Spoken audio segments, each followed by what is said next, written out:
Hi, welcome to this training video for those of you that are interested in putting together a 3-minute thesis presentation. My name's Steve Seidel. I'm currently a faculty member within the College of Liberal Arts in the Department of Psychology and Sociology. But a few years back, I was a faculty fellow within the College of Graduate Studies, and Joanne Canales and I brought the 3-minute thesis to TAMUCC, and I was mainly in charge of putting that thing together. So I have, as a result, I've seen hundreds upon hundreds, I would say, 3-minute thesis presentations. I've attended regional competitions and so on to see who's winning those things. So I'd like to at least give you my take on how to put these things together. All right.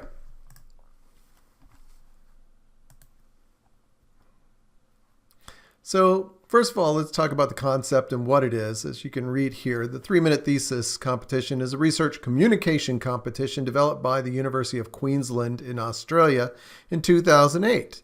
The premise of the competition is to develop academic, presentation, and research communication skills.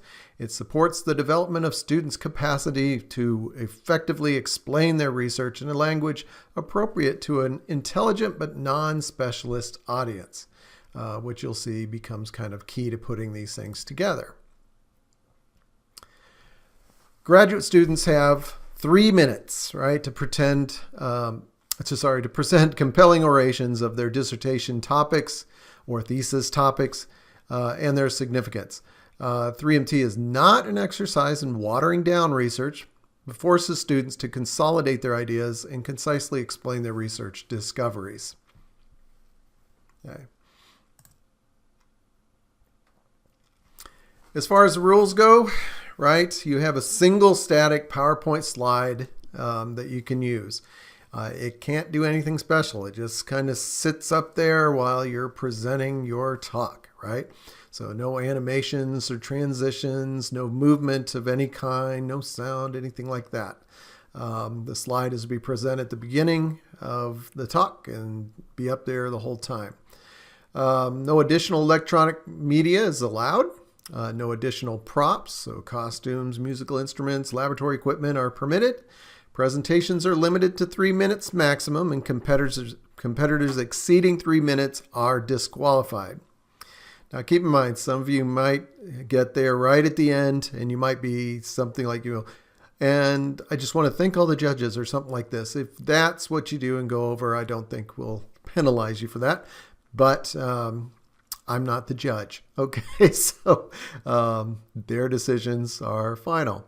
So presentations are to be spoken word, right? So you can't sing, can't rap, you can't do poetry. The presentations are to commence from the stage, so you can't go running around the crowd. Presentations are considered to have commenced when the presenter starts their presentation through either movement or speech. Now keep in mind, we'll have a 3-minute timer. You'll have access to that timer while you put together your talk as well, so you can get real practice as to how you're going to keep track of time. Okay, so and finally, remember the decision of the panel is final. Okay, so once the judges have made their call, you have to live with it. Okay, so one more rule. Okay, and just to be clear, because sometimes people don't quite get this, but no notes of any kind are permitted in 3MT, right? So you can't go up there with a note card and hope to give your talk, right? That you should know this talk so well, it's only 3 minutes long, that you don't need notes, okay? I'm going to talk about it in a way that you're trying to really turn this thing into a conversation that you have with your audience. And if you get to that point, hopefully you won't even think of needing notes, but it does take a lot of practice. Okay, so what are you judged on? You can see these two areas, and for comprehension of content, which is kind of what you would expect, right? Did the presentation provide an understanding of the background to the research question being addressed and its significance? Did the presentation clearly describe the key results of the research, including conclusions and outcomes? Did the presentation follow a clear and logical sequence? Was the thesis topic, key results, and research significance and outcomes communicated in a language appropriate to a non-specialist audience? Did the speaker avoid scientific jargon, explain terminology, and provide adequate background information to illustrate points? And did the speaker spend adequate time on each element of their presentation, or did they elaborate too long in one area, or did it appear that the presentation was rushed? Okay, so yeah, content. That's pretty typical of what you would expect from any presentation.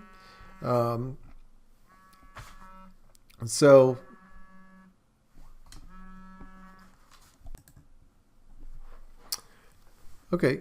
In addition, you're judged upon engagement and communication, right? So how well did you keep that audience riveted, right? So did the oration, right, make the audience want to know more? Was the presenter careful not to trivialize or generalize their research? Did the presenter convey enthusiasm for the research? Did the presenter capture and maintain the audience's attention?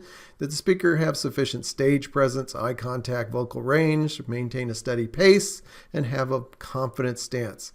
And did the PowerPoint slide enhance the presentation? Was it clear, legible, concise? We're going to see that most of those slides are just pictures that are related in some way to your talk. Okay, so it's important to take some time to choose that. But a lot of times they don't even contain a single word.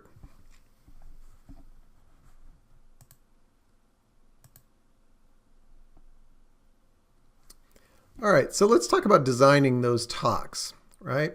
So after looking at a lot of these talks, what I've really kind of distilled these things down to is they contain about 6 ingredients, right? So this is kind of my little cookbook recipe for designing a 3MT talk. And what those parts are, I have listed right here, right? So you'll open up with something that we'll call the hook, which you'll introduce the topic of study in a way that grabs the audience's attention, right? You absolutely don't want to start a talk with going, research has found blah, blah, blah, right? Your audience is asleep before you hit the second word. Instead, involve them in what you're saying, and we'll talk about ways to do that. Okay. Second, you need to talk about the problem, and get there, pretty quickly after you get through your hook there, and it might actually be kind of part of your hook, right? But these things should flow. So the next part is really describing what the problem is that you were researching, right? So convey the problem in the audience in a term they can understand and appreciate its importance. If you've done it right, they pretty much would know what your research question is before you even state it. But still, let's go to the next one, right? The next part is actually that research question, right? It's really important to have that crystal clear. If I could redo the way journals work, I would love to I wish articles would come with that research question just spelled out rather than having to search for it. Seems kind of a ridiculous thing to have to do. But that's the way life is. Okay, so anyway, research question. Your problem description should lead to an obvious statement of your research question, right? So make sure that's crystal clear. And once again, it should be something the audience can clearly see, understand, right? It's going to really shape everything else to come. Okay, so you got your research question. Now it's time to really talk about methodology, what you do, but you don't have time to do much in terms of methodology because a lot of these things, you might have done 2 or 3 different studies. You're not going to have time to describe each one. So in general, you need a much broader kind of approach. What did you do, right? Describe your approach to answering those research questions, right? From there, we, of course, are in the results section of like a paper, but discovery. So what did you find out, right? What conclusions did you make? The audience doesn't want to hear stats, but they do want to know what you found. And in most cases, right, you might have found quite a bit of things, but you don't have time to describe everything. So you really need to distill this down into the big findings, right? once you're there, you're running out of time. So you need to relate this back to the big picture, right? So go for that big picture ending, okay? And namely, that's kind of think about how your research will change the world, right? And you might not think of it that way, but it really has, right? In some small way. So see if you can find out and get excited about that part, right? Remember, passion is part of this. So let's go through and look at each one of these sections kind of individually. All right. So yeah, going back to the hook, right? You want to grab the audience right from the start by starting with something that almost everyone is interested in, perhaps to hook them into your presentation. So I advise you to take a look at 3MT winning presentations on the internet and explore the wide range of hooks that others have used effectively. The idea, right, is to build a bridge between the everyday experience of your audience and the more academic material that you plan to present. Okay, so in a way, you want it packed full of probably entertainment value, but mainly you want to capture the attention of the audience. So once again, do not say research has shown blah, blah, blah, right? Instead, you might start with putting the audience, right, in the situation that you're going to talk about by having them imagine themselves in a setting. So you kind of go, imagine that you were the only one in this room or something like this, right? You would go, once they can imagine themselves there, right, in your talk, you kind of got them. You have them grabbed. Okay, so the other things you can do, it's totally legal to ask people questions. Okay, so don't hesitate. Ask them questions. You're allowed to get them involved, right? Just don't get them too involved because they will be taking up time as well, right? Maybe some simple one-word answers would suffice. Okay. If you're kind of wondering about hooks, I'm going to show you an example, but you can always, for any elements of these presentations, go to 3-Minute Thesis, the 3-Minute Thesis site, which is, of course, at the University of Queens. I have a link to it right here in this video. And take a look at what's there. You'll be able to view dozens upon dozens of winning talks in there, and take a look at how they actually start their talks.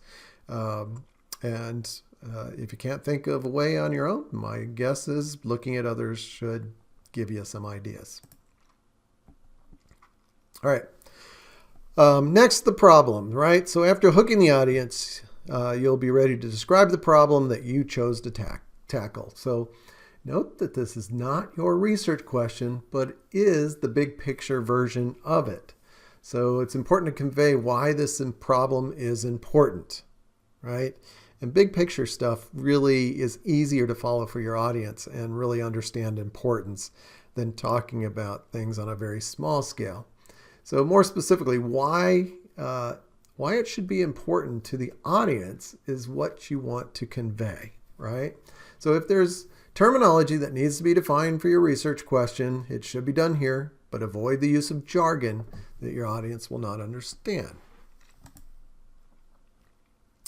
All right, so your audience has kind of a big picture idea of a problem that exists, and now your research question, right? So it's time to tell them where you come into the story, right? Because this is your research. This is where you enter this picture. So what question are you trying to answer through your work?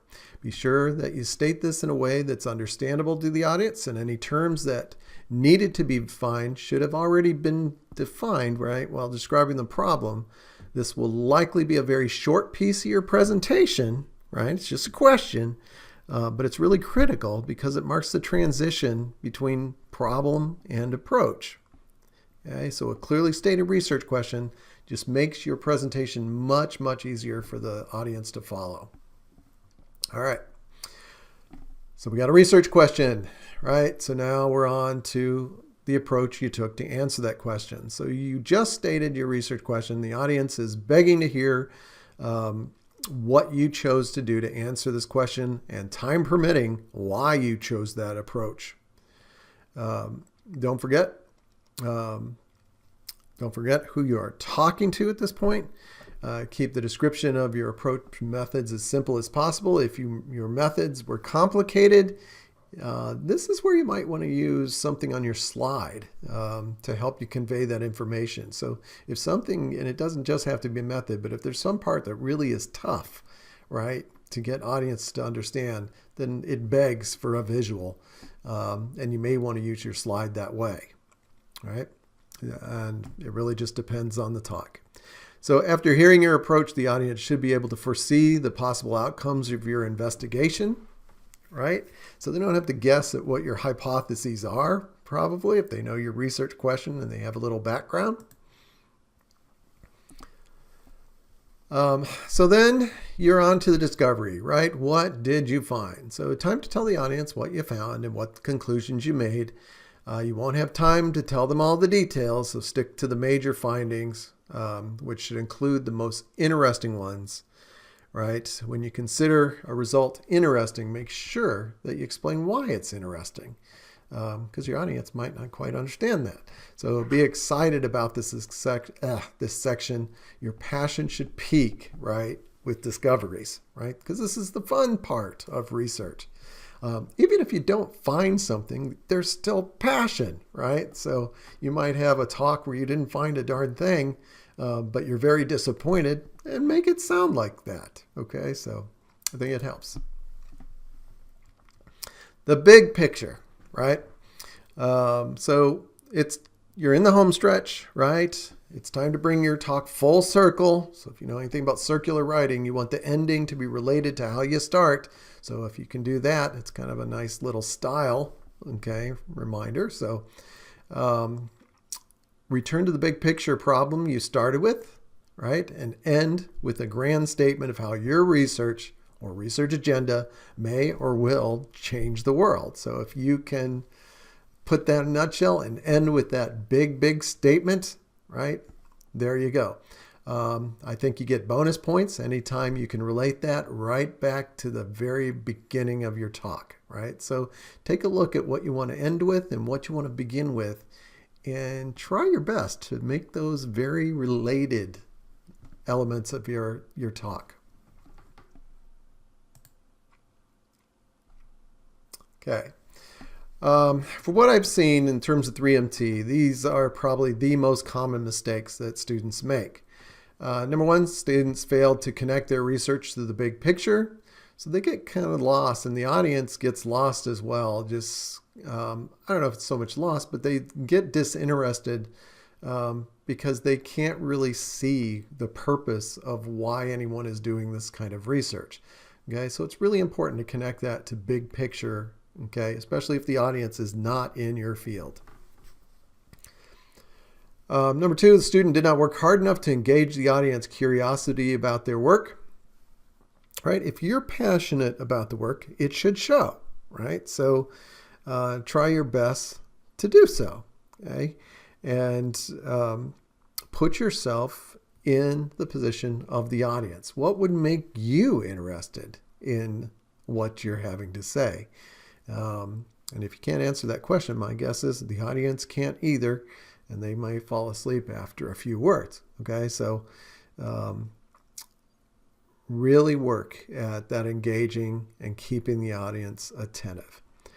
3, student neglected the visual component of the presentation. I have seen talks before where I've seen the slide, and after the talk, I still couldn't understand what that slide was there for. It didn't seem to relate to anything in the talk at all.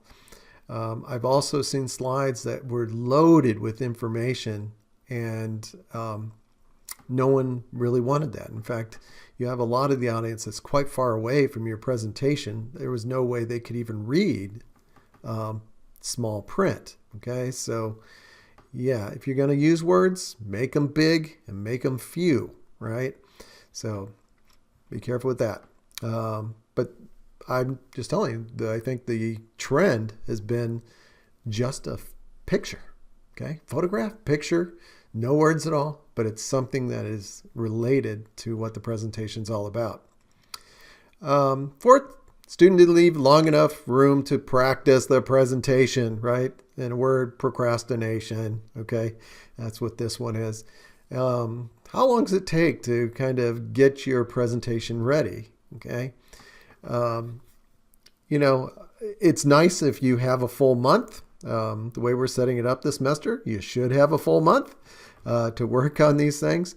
It may not take you all that long to kind of put together a script for this entire thing. But from there, work until you can get that thing memorized. We're going to see, I'm going to have some comments from a student. And one thing she mentions is you have conversations that go on in your head while you're trying to present. Okay.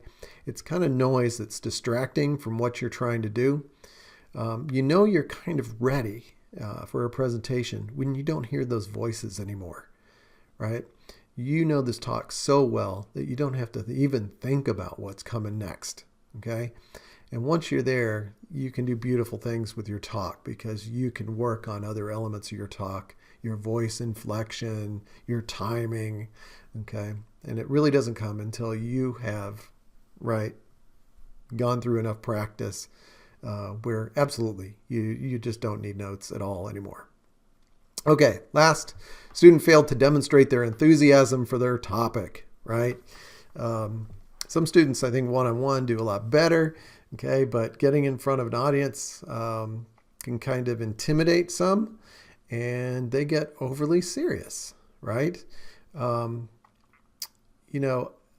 think you have to be serious when it calls for it, but for the most part, if it's research stuff, you should show your passion and your enjoyment for what you're doing.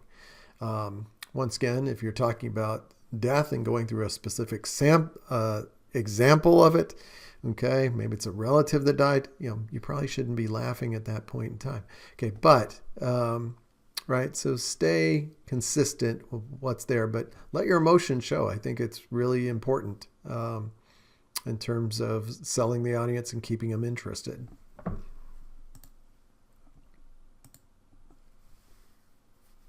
Okay, so I thought we'd look at a couple talks real quick, and so I can point out a few things in here. So when you look at these things, try your best to identify 6 parts of the presentation. This first example is really kind of nice and crystal clear. So I wanted you to take a look at it and see what you think, okay? But I think this really outlines the 6 ingredients well. How many times have you seen a Peyton Manning make that inch-perfect pass and thought to yourself, wow, how did he do that? Or listen to Adele or Beyonce hit that perfect note that completely mesmerizes you. I've always wondered what makes certain people excel in their field and set them apart from others. As I was beginning to explore, to identify differences between experts and novices in different fields, aircraft pilot performance seemed the perfect fit. Did you know 80% of air crashes are caused due to pilot error? In 2009, an air crash led the Federal Aviation Administration to change a regulation on pilot recruitment. Instead of 250 hours, pilots now require 1,500 hours to pilot a commercial US carrier. This change in regulation clearly shows the importance of experience, flying hours, and most importantly, expertise in piloting an aircraft. This brings me to my primary research question. Are there significant differences between expert and novice pilots based on their brain activity? Now, I use an electroencephalographic or an EEG device to measure brain activity in expert and novice pilots. The recorded brain activity helps me understand the specific parts of the brain and the dominant cognitive processes while they are flying. Surprisingly, what I found was the expert pilots show significantly lesser brain activity than novice pilots, which is a direct result of more efficient brain usage. I believe these cognitive processes that are specific to expert pilots are integral to achieving expertise. Keeping focus on the specific parts of the brain, we can now develop better training tools and tests for novice pilots. This change will help in accelerating their progress from a novice to becoming an expert. Moreover, I also believe that this idea is not specific to pilots alone. We can use this research and extrapolate it to understand expert performance in so many other fields. So next time you see a Manning or a Beyonce perform, think of me. I might just know the secret. Okay, in this second example, note how the speaker grabs the audience attention by acting out kind of various characters with her voice, which shows you some really wide range of vocal inflection, which I think is important to hold the audience's attention. Anyway, it was probably one of the more fascinating things of this talk. So here's another example. This is Megan Posey.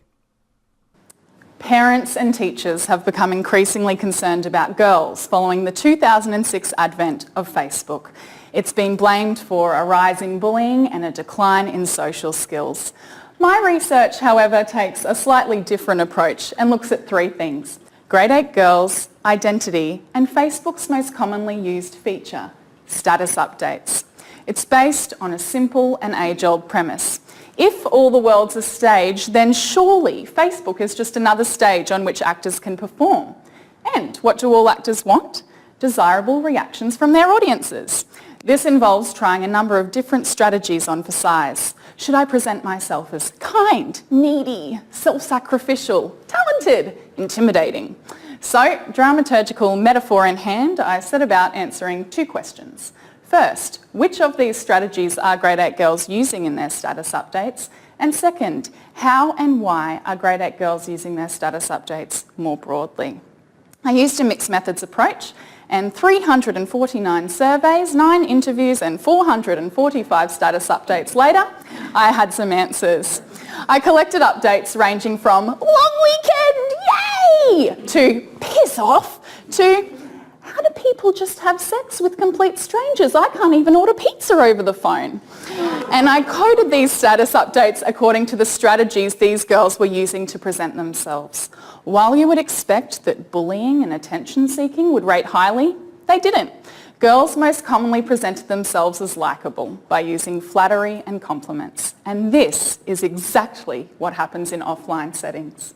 You see, girls need to maintain synergy between their online and offline identities. Why? Because everything you say on Facebook can be used against you in the court of social approval. When I asked the girls why they updated their own statuses, they said, just to let other people know what I'm doing if I'm bored. But when I asked them why other people updated their statuses, they said, she'll just do anything to get attention. She just wants the boys to like her. This might explain why more than 30% of the girls in my study reported updating their statuses at least once per day. Because status updates will be interpreted differently by every audience member, identities are in a constant state of flux. Identity becomes less a question of who am I and more a question of what do you see in me, what do you want in me. My research challenges the fearful notion of an authentic offline identity and an inauthentic online identity. It shows that, like the classroom, Facebook is just another space for girls to experiment with their identities and gauge the reactions of others. So, if there's one message we should be sending to grade 8 girls on Facebook, know your audience. Thank you.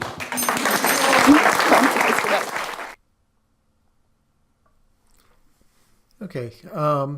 Lastly, I like to think this is kind of a secret ingredient. Really tough to probably teach. Okay, so if you have any theater experts out there, I think this one is probably better handled within your department. Okay, but the secret ingredient I would say would be named presence, right? And it really is kind of your goal, I think, when you get out there to do any talk. So it has a number of ingredients, and we'll see those. But you want to speak with an awareness of how your audience is responding, right? So you really need to be aware of them. Unfortunately, if you haven't practiced your talk all that much, all you can hear, right, is your talk in front of you. You're not that aware of what the audience is doing at all, okay? Once you know your talk well, then you can really connect with your audience because you can look at their nonverbals and read them and respond accordingly. Okay. Second, you need to use body language consistent with your presentational goals. Move throughout the talk with authority and purpose. You're not allowed to run around the room or anything, but you can see through some of these talks. But yeah, you can walk back and forth in front of your presentation, and that's okay. Okay. Maximize your vocal expressiveness, right? Speak slowly, deeply, okay? And if there is an important thing that you're going to say, slow down, right? And really pronunciate that clearly so the audience catches it and knows its importance. Fourth, develop the content of your speech so that it will lead your audience to respond the way that you'd like them to, okay? So, I said, you are weaving a story in this talk, right? So you want your audience to follow along and be aware. When you look at it, is this a good story? Does it flow logically? We want your audience to almost beat you to the punchlines, right? Beat you to your research question. It would be great. And then fifth or last, right? You want to be comfortable with being in the spotlight. So if this is your first presentation, yeah, I can see it being kind of a scary phenomenon, but the more times you get in front of people, the better. So if you don't have an audience to practice on right away, right, have someone videotape you, right? And that will give you a certain amount of anxiety to begin with, but that's kind of a good starting point, right, to have the videotape. From there, you can probably go up to Grow and talk with them. They may be willing to help you gain a little audience in there. Maybe people in Grow would love to hear your talk if you want to practice on them. Okay, so just something to talk with Grow about if you are interested in needing a little more practice with an audience. Okay. So yeah, if you do master the art of presence, right? You should be passionate, comfortable, enthusiastic, confident, authentic, and captivating, right? You should have all these ingredients at the same time. And I'm just telling you, you probably can't get there until you've practiced your talk so much that it's just plain effortless for you to give this talk. Once you're there, you can work on all these elements, right, surrounding presence. So yeah, don't procrastinate. Don't wait till the last week to start practicing your performance, right? You want to do it earlier. Okay. So my last example is probably one of my favorites, okay? Because I think this student, Rosanna Stevens, has got it, okay? I want to call it an it being presence in this case. So notice how she engages the audience and captures their attention throughout the entire talk. Although the talk's well planned out, she appears to just be having like this comfortable conversation with the audience rather than performing as a character in a performance, right? And I probably shouldn't even use that performance, right? These presentations almost become kind of conversations if you're doing them right. What's also interesting from this is you'll notice her slide was just a blank screen, okay? But it's done with a purpose, okay? So I just will tell you that before watching it. It might seem as though I've started speaking with a blank PowerPoint slide behind me, but there are actually a bunch of things on this slide. You just can't see them yet. To your right is a Ferrari I drew myself in white. To your left is a soy latte in a white takeaway cup. And in the middle is a home, I drew myself in white, a home among the gum trees. Lots of plum trees, clothesline out back, veranda out front, and an old rocking chair. It's interesting how you can't see things when the context they're surrounded by makes them seem invisible. Suddenly this slide full of nothing is full of white stuff. You just needed help to see it. Here's something else you can't see. This slide is actually a black slide with a white rectangle pasted over the top of it. Over 200 years ago, white people arrived and settled over the top of already established Aboriginal life. And colonisation happens today, the settled way we are encouraged to live, the ways we are encouraged to learn and consume, how often we are encouraged to wash, and the ways we think about and use nature are actually pretty white. People who fit into this society are taught to think of it as normal and awesome, but if you don't fit in, whiteness is very visible because it can be depressingly inescapable. Aboriginal and black academics and activists are suggesting that one of the first steps toward creating a more equal and considerate society is for white people today to identify and understand the dominance of our culture.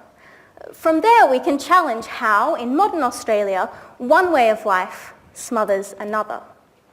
But it's difficult to challenge something if you've been taught not to see it. Is a job white? Is a house white? Is organic gluten-free food white? If I fall into the vortex of cat videos on YouTube and I'm wearing my pajamas, am I just procrastinating or am I white procrastinating? My research is about understanding what whiteness looks like and how it works. I'm collecting and analysing Aboriginal accounts of feeling unwelcome, ignored, and misunderstood in society. And from that material, I'm piecing together a picture of white Australia that we can begin to debate. My thesis is a novel. The plot is a secret, but this conversation needs to be communicated well beyond the walls of a university.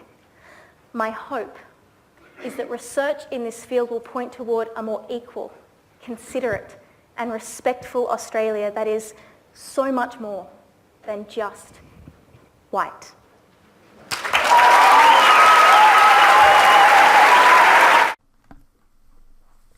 In addition to her talk, Rosanna Stevens also has recorded some tips for putting together your slides and things from 3MT, and just a few tips for giving your talks. Thought it was interesting enough to kind of include them here. So here they are. Hi, my name is Rosanna Stevens. I'm the winner of the ANU 3-minute thesis competition and runner-up and People's Choice in the Trans-Tasman 3-minute thesis competition for 2014. And I'm a student here at ANU in the School of Archaeology and Anthropology, and I'm within the interdisciplinary and cross-cultural research program here at ANU. I'm here to give you my 3 top tips for getting the most out of your 3-minute thesis experience. So, my first tip, think about your slide. When I spoke, I had a blank slide, and it wasn't for no reason. When you get up there and you're speaking, you want to make sure that that 3 minutes that you have are as exciting and informative as possible. And one of the best ways that you can do that is by making sure that you really think about what's on the slide behind you. Don't just have a pretty picture because. Make sure that what you have behind you is helping explain what you're doing in a way that maybe your words can't. So, for example, with my blank slide, I really wanted to communicate that the audience couldn't necessarily see something that I wanted them to. And through that concept, I was able to communicate a lot more about my research. Great things to include on a slide might be diagrams, funny pictures that do relate to what you're doing. An illustration of what you're talking about can really, really help the audience go that extra step in understanding what you're talking about in a really useful way that helps convince them that what you're doing is really interesting.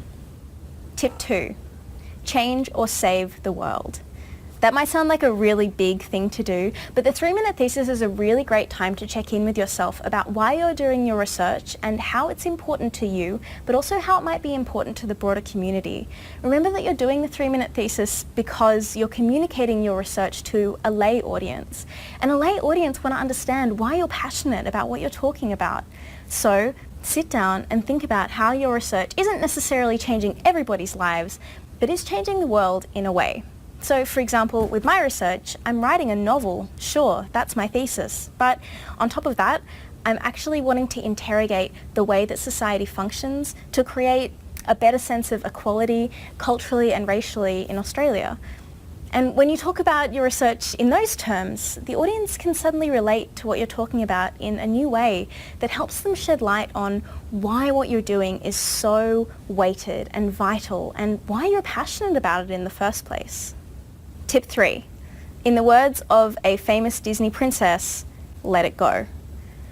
Letting it go might sound like a really difficult thing to do, but when you get up on that stage and you've done all of that preparation leading up to you speaking, you want to be able to get up there and make sure that there isn't an extra dialogue going on in your head, and it's really hard to stop that voice. People do the 3-minute thesis for all kinds of reasons. They do it because they're competitive. They do it because they like speaking. They do it because they want to challenge themselves to become better at communicating their research. Or in the case of me, I really wanted to make sure that my research was answerable to a broader audience and that they felt like they could talk about it to me. So when you get up there, no matter which reason you're engaging with to get up on that stage, you need to make sure that in that moment you rely on all of the practice that you've done and you just let it go. Enjoy the experience, and that's really hard to do, but a great way of practicing that is to use a space. Imagine that you are getting up in front of an audience. Imagine that there are lights on you. Close your eyes for a minute and then pretend that you really are starting it for the first time and there is no going back. You'll find that you will actually make a lot of mistakes that you didn't think that you were going to make in the first place, but also this surprising experience is going to mean that when it comes to getting up on that stage, you really can just let it go. So much more than just white.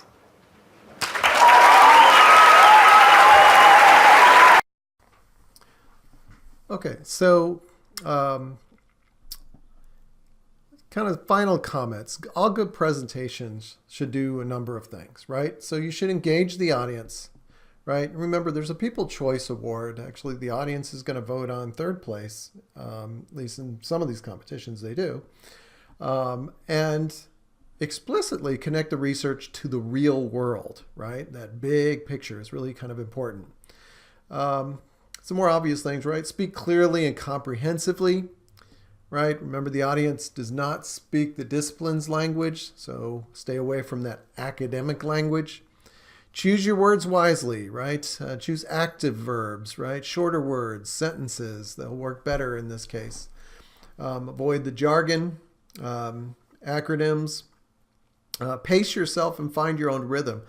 Just another one of those things you can't do until you've practiced and practiced and practiced. So consciously, right, slow your talking speed. You'll find when you get in front of an audience or in front of a camera, you'll start speeding up tremendously. So practice your material and delivery often. Familiarity with your script and topic will help the presentation flow more naturally and easy. There is no secret to getting there. It's really practice, practice, practice to allow you to do really kind of put those final touches and special touches on your talk.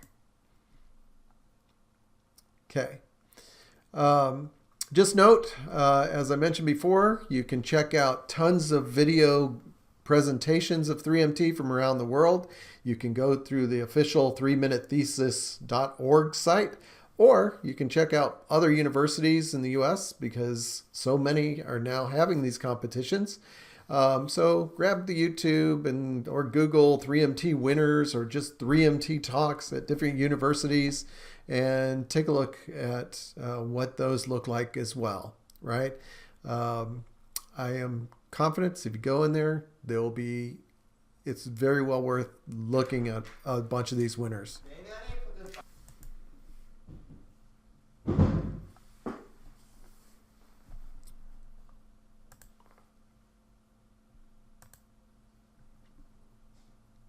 Okay, so do not procrastinate. Start preparing today, right? And there's no secret here, right? Practice makes perfect. But I just want to emphasize the point that, after you practice, I think there's a lot more that you can actually do to improve your talk, right? But you can't do any of those things, right? Work on presence and things until you have that talk down, right? So